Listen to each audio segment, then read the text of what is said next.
Fala pessoal, beleza? Estou aqui com mais um vídeo para o nosso canal do YouTube e hoje a gente vai falar sobre eletrônica digital, pessoal.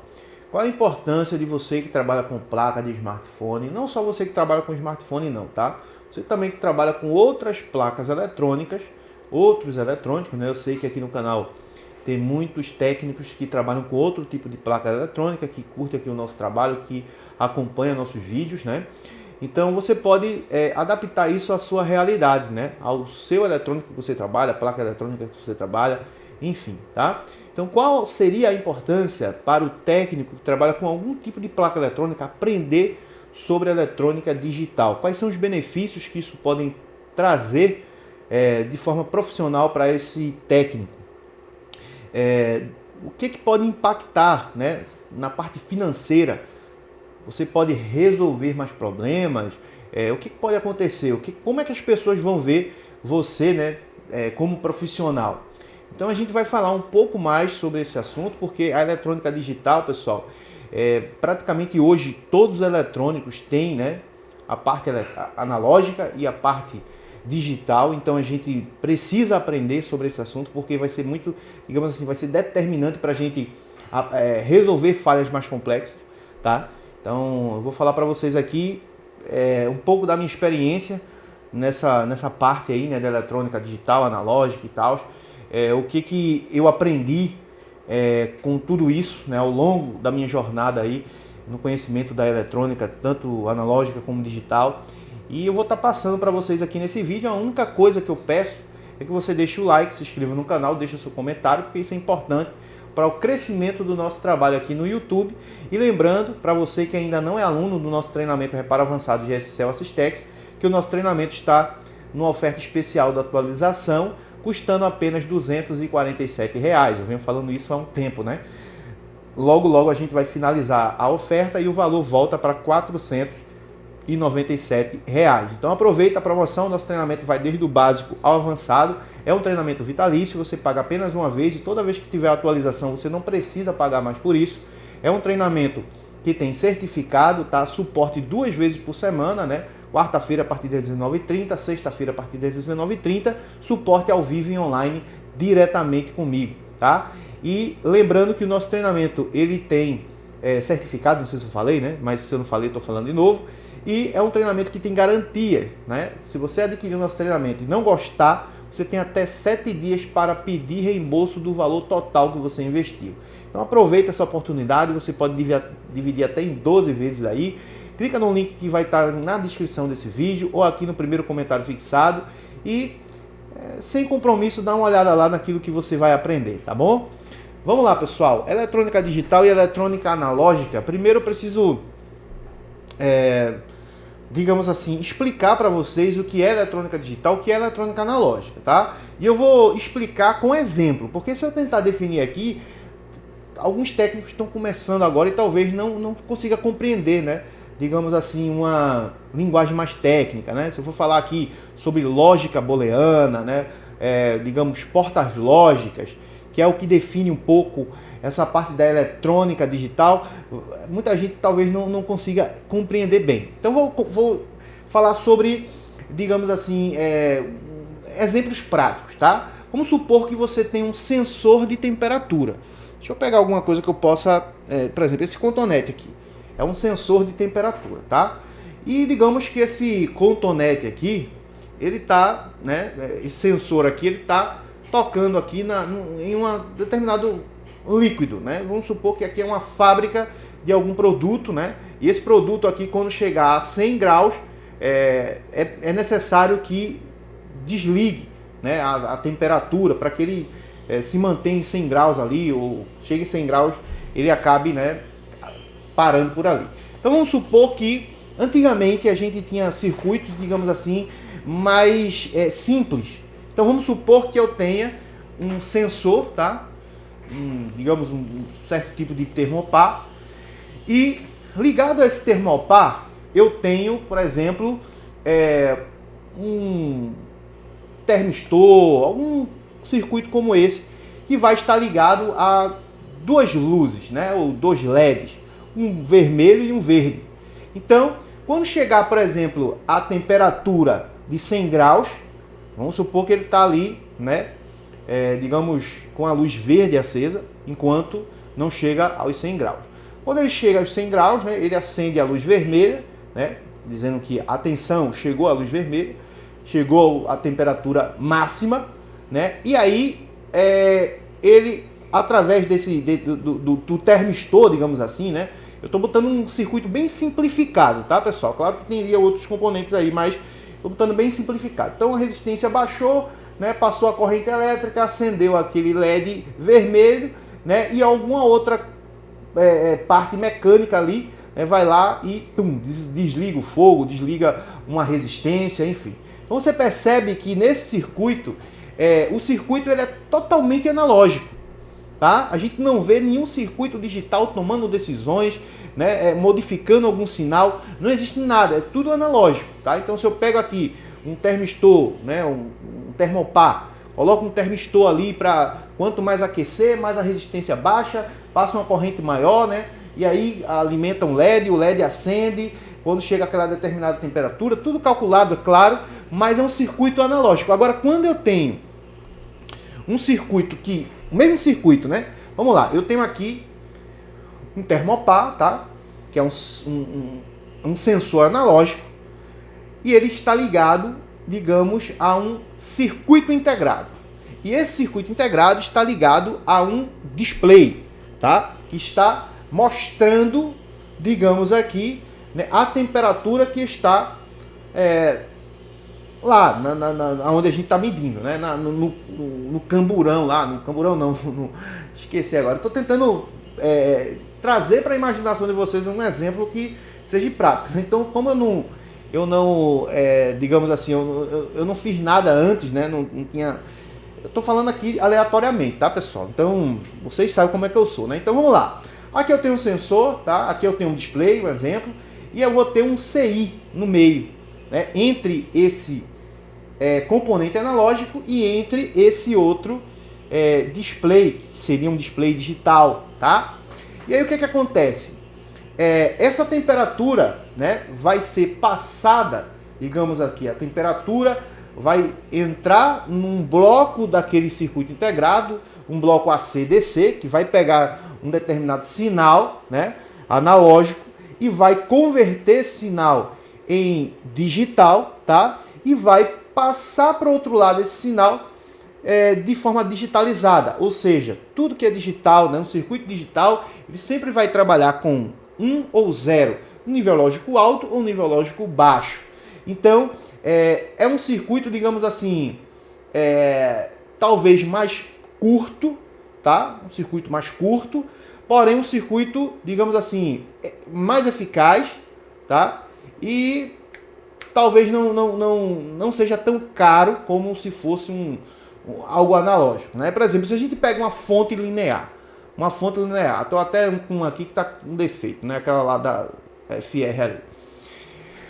Aí vamos supor que eu tenho aquela fonte ali é pesada pra caramba. Essa aqui é uma outra fonte da FR que eu tenho. Essa fonte aqui eu pego com a mão só, aquela ali eu tenho que pegar com as duas.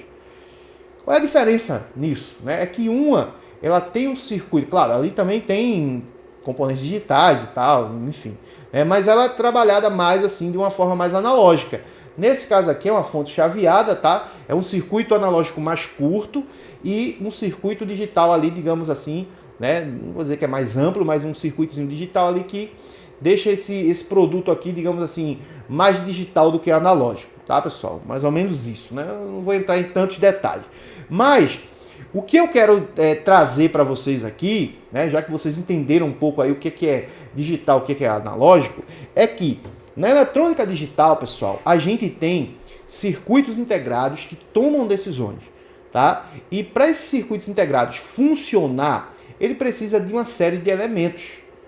Então, faltando um desses elementos para um determinado circuito integrado, ele não vai realizar o seu trabalho. Então, o problema de você não entender o funcionamento de um circuito digital é que você não sabe como analisar aquele determinado setor. Para analisar um setor analógico é mais fácil, tá?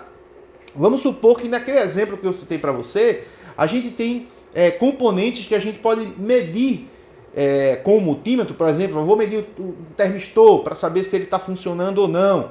Né? Deixa eu ver aqui esse termopass está funcionando ou não. Deixa eu ver o LED pode ter queimado. O que aciona, né, a temperatura ali, a resistência. Vamos ver se essa resistência não está queimada. Então é uma forma, assim, digamos assim, mais simples de você analisar um circuito analógico. Agora, quando se trata de um circuito digital, vamos supor que você tem o mesmo circuito, né, que vai monitorar uma determinada temperatura, só que esse circuito ele é digital.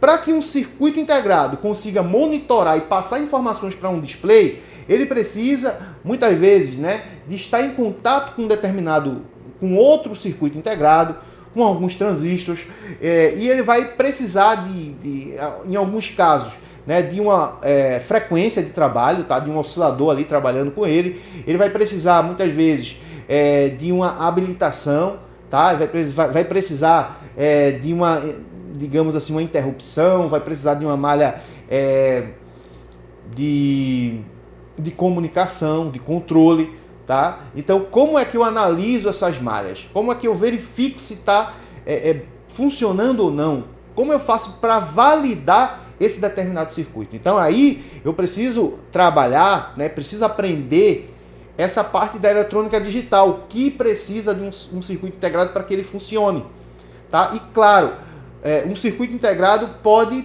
precisar de mais elementos do que outros, ou algum outro precisar de menos elementos do que um determinado circuito integrado. Isso vai depender do circuito. Então, independentemente do qual circuito você trabalha, você tem que conhecer a placa, tá, que você trabalha, como funcionam os circuitos integrados ali. Então, você precisa estudar sobre aqueles circuitos integrados que você trabalha, né? No meu caso, por exemplo, na gente que trabalha com manutenção do celular, a gente vai ter PMIC, né, que é o gerenciador de tensão da placa. A gente tem o IFPMIC, que é um componente que, né, não vou entrar em detalhes aqui, mas um componente de carga ali, que vai monitorar o bloco de carregamento do dispositivo. A gente vai ter o processador do aparelho, a gente vai ter a memória do dispositivo, né, a gente vai ter codec de áudio, a gente vai ter o módulo de Bluetooth e Wi-Fi, a gente vai ter o CI de rede, né, de operadora do aparelho, a gente vai ter os amplificadores. Então, basta eu saber como cada componente desse funciona e quais são os elementos que ele precisam para funcionar e como validar esses componentes para saber se eles estão bons ou ruins. Tá? Então, a eletrônica digital ela vai fazer com que você consiga analisar esses tipos, né, de falhas relacionadas à parte digital de um circuito integrado, né, de um circuito de uma placa eletrônica, digamos assim, e você consegue resolver mais problemas. Só que para que você possa aprender essa parte digital, você precisa ter alguns equipamentos diferentes, como por exemplo um osciloscópio. Por quê? Com o multímetro a gente não consegue enxergar, por exemplo, com o que a gente consegue ver com o osciloscópio. Tá? O osciloscópio eu consigo verificar como que está funcionando um protocolo de comunicação, seja I2C, SPI, SPMI, UART e alguns outros protocolos. Então, eu consigo analisar aquele bloco, né? Como é que está o clock, a comunicação, como é que está, digamos, a frequência de trabalho de um determinado circuito integrado, tá? Como é que estão chegando as alimentações digitais para blocos digitais dentro daquele circuito integrado. Então, com o osciloscópio, eu acabo enxergando tudo isso que com o multímetro eu não consigo. Por que muitas vezes a gente empanca e não consegue evoluir?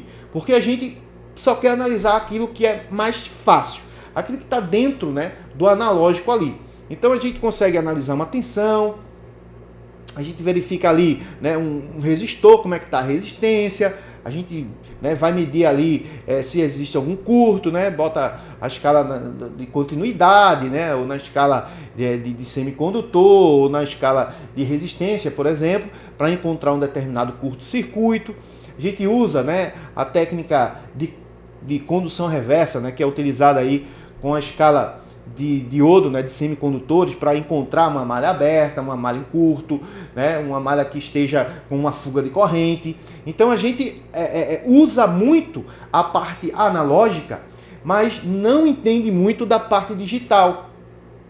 O que eu preciso para que um LCD funcione, né? Por exemplo, eu tenho tecnologias diferentes, eu tenho, digamos assim, smartphone, né? Aparelhos que trabalham com um driver de backlight, em alguns outros um octa DC-DC.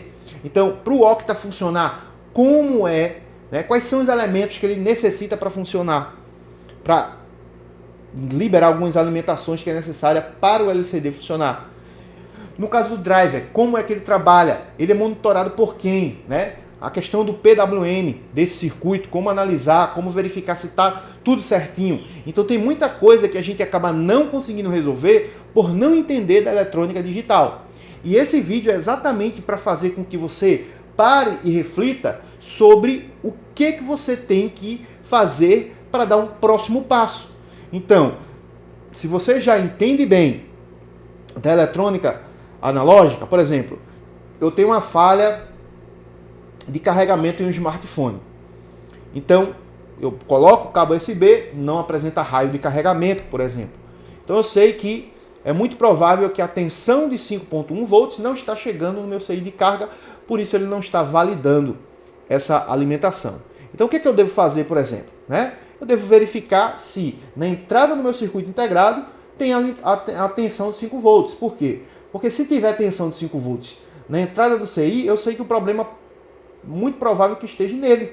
Né? Porque se tem tensão até ele e ele não está validando, né? Não está apresentando raio, não está se comunicando com o CPU, logo a falha pode estar diretamente no próprio CI. Agora, se eu não tenho essa tensão chegando até lá, alguém no meio do caminho entrou em curto ou abriu, né? E eu preciso checar com técnicas, né? Para analisar a parte analógica daquele determinado setor.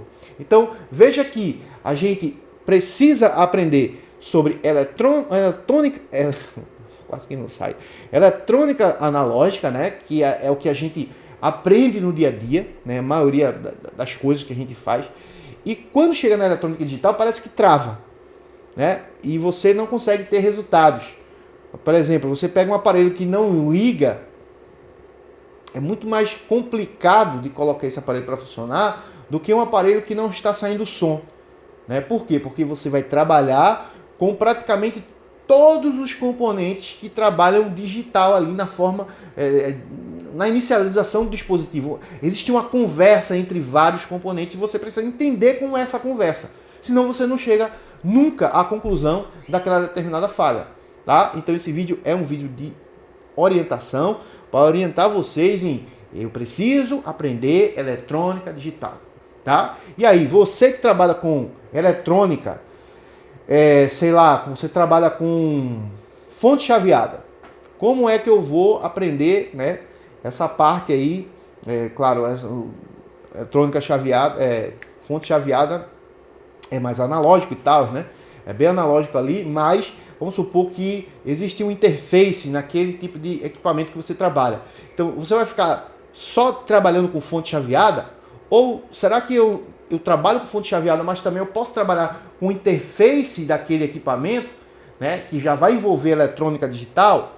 Então eu preciso estudar um pouco mais sobre aquele determinado tipo de eletrônico, né, sobre a parte digital. E aí, o que eu vou fazer? Aí você vai procurar um curso que disponibiliza esse conhecimento, tá? Você vai pesquisar, pô, será que aqui tem? Conversar com a escola que você vai estudar ou com o curso que você vai adquirir, seja um curso presencial, seja um curso EAD, né, para você ver que se de fato, né, o que você precisa vai ter naquele treinamento. Tá? Você avalia antes, vê depoimentos de alunos, né, vê várias coisas. Então, se eu trabalho com placa de TV e eu aprendi a trabalhar com fonte, eu quero trabalhar agora com a parte do interface, né, digamos assim, da parte que monitora todo o circuito da placa, né, do televisor. Então eu vou estudar sobre esse assunto, eu vou aprender sobre essa parte específica da eletrônica, porque se você vai para um curso técnico de eletrônica, você vai aprender eletrônica básica, tá? E para você aprender a trabalhar com um equipamento específico, você vai precisar fazer um curso específico. É igual a um camarada que estuda, digamos, 5 anos, né, 6 anos para medicina. Se ele quiser ser um cirurgião de coração, ele vai ter que fazer um curso depois específico. Tá? Agora, se ele quiser ser um clínico geral, então basta ele saber o básico. Tá? Que aí ele já consegue, né, resolver. Pelo menos eu acho que é assim. Né? Pelo menos eu ouvi uma vez falando que era mais ou menos isso. Então, galera, mesma coisa é isso, né? A área de advocacia tem as suas especificações, tudo tem as suas especificações, e também na área de eletrônica também tem as suas especificações e as suas, né, digamos assim, fugiu agora a palavra que eu ia dizer. Mas é basicamente isso, né? Para quem trabalha com smartphone, né? Se você quiser adquirir um treinamento que fale sobre eletrônica digital, pode adquirir o nosso treinamento Reparo Avançado de GSL Systec, que, como eu já falei no início do vídeo, está com preço de banana, né? Pelo amor de Deus, R$247, irmão. Tá? Você não vai pagar nem R$26 por mês para aprender o que você precisa para trabalhar, né? Aprender a utilizar o osciloscópio, aprender sobre vários tipos de malhas digitais, circuitos integrados, blocos digitais nas placas de smartphone. Então aproveita a promoção. Se não quero fazer o treinamento de Jameson, não, então procura um outro treinamento que você aprenda essa parte da eletrônica para que você decole, tá? Para que você consiga pisar num próximo nível, tá? Então essa é, digamos, o que eu queria falar hoje, né? Eu sei que esse vídeo talvez eu me atrapalhei um pouco aqui, pessoal, porque entender para mim é bom. Agora, quando a gente vai passar e praticamente assim, do jeito que eu tô, não tô sem nenhum quadro aqui, sem nada, né? Foi tudo assim que veio aleatório aqui no vídeo. Então, às vezes a gente pode se complicar, mas vocês sabem, né? Tudo foi feito aí para o bem da classe, tá bom, pessoal? Um abraço, Deus abençoe e eu vejo você no próximo vídeo. Valeu, fui!